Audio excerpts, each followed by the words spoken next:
Okay, so I'm going to show you how to make your own brine in order to make yourself a lovely drink of salty lemon water. And this is a really good way to start your day. What I do every morning, I have a whole lemon that I squeeze in my water with some of that brine. Now, question, why would we do that? Well, so I'm using grey salts. Some people call it Celtic salts. This can be Guérin, which is French. It's basically coarse salt that hasn't been processed. And it's not just that, it's normally the upper layer. So if you go and visit a place where they make salt, I don't know how it's called in English, but essentially you will see the crust. And then usually they have really white, I think they call it the salt flour on top, the really white lovely flowers, which is 90% sodium, 10% mineral, and then underneath they get grayer, and that's it's a bit wet, that salt, you'll see it, I'll show you in a minute, and that contains 70% minerals and 30% sodium, so it's actually not that much sodium, and that nourishes your body. And when you have it in your water, it hydrates you more. It's a bit like electrolyte. Electrolyte often have a bit of salt and sweetness to help your body absorb more of the water. In this day and age, most of us is in chronic state of dehydration, so we forget to drink. The best way is to see your urine. You know, morning urine, first thing in the morning is very dark, that's fine, that's normal. But throughout the day, it should be transparent. It should be completely water clear. And if you check it, which is a really good thing to do, you will notice that it's quite often a bit yellow. So I'm going to lower the fire on this. So that's one of the reasons to do it. Also, plus the mineral absorption. And then you have specific conditions like hypermobility, which we don't actually know how many people are hypermobile because it's been completely underdiagnosed.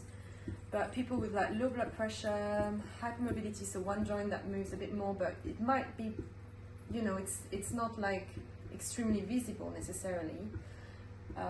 It can just be slightly, and they can have musculoskeletal pain. It can come with palpitations, sweaty hands, anxiety. It affects a lot of things in the system.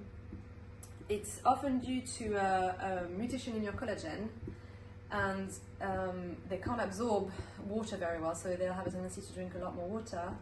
There are other things they might not absorb, but that's a really good way to start dealing with it, to just have this salty water. But I would say generally for most people, it's a really good thing. Including hypertension to an extent, 1 glass a day is fine because this is not very much sodium in it. The acidity of the lemon will help your body as well, being more alkaline, which is also sometimes really helpful. And if you suffer from heartburn or acid reflux, bringing acidity in the stomach is really useful to help your digestive system. Sounds counterintuitive, but it's actually one of the first treatments I suggest to patients. So how do you make the brine? So this is my own brine that I use every morning. It's a really big pot, and you can see I've been using it for years and just keep adding salt and adding water. But if you were to start from scratch, you can just buy, I buy this from Amazon, Celtic around. Sorry, I've just made a bit of a mess. I think I've got some soya sauce on my finger. Or, yeah, any kind of coarse salt that's grey and unrefined. This one I actually, because I go in France where they make the salt, so I visit them and then I buy it. So you'll see it's quite, it's like grey, you know. If you were to compare it to proper white salt, which you can't see in that pot, but I'll put some here. Can you see the difference? This is the top layer, the flour, the salt flour, very, very white. This is very grey, and it's very moist. So I'm just gonna put, you can use a bigger jar, but you basically put the salt, you can put half the jar or a quarter or a third, it's up to you.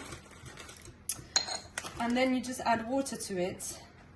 And what's important is you always have a layer of salt in the pot, because that tells you the brine on top will have enough of the nutrients. And so that can keep.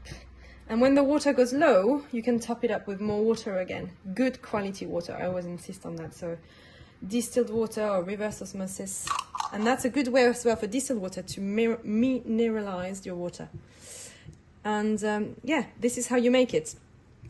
Then if you want to make your lemon water, you just squeeze a lemon in a glass in the morning. And so sometimes if you've put less salt, it's going to be a bit less salty. So you can check with your own taste bud how salty you would like this drink to be. You then pour water. And you could even prepare it the night before, but if you do that, it might be tiny bitter because the lemon skin will release a bit of that bitterness. That's not a bad thing necessarily. And I normally do between 1 to 2 tablespoons of the water in the glass. I like it quite nice and salty.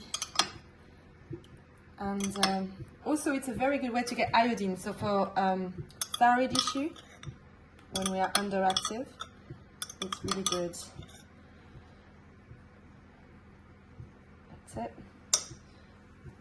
And that's your lemon water ready.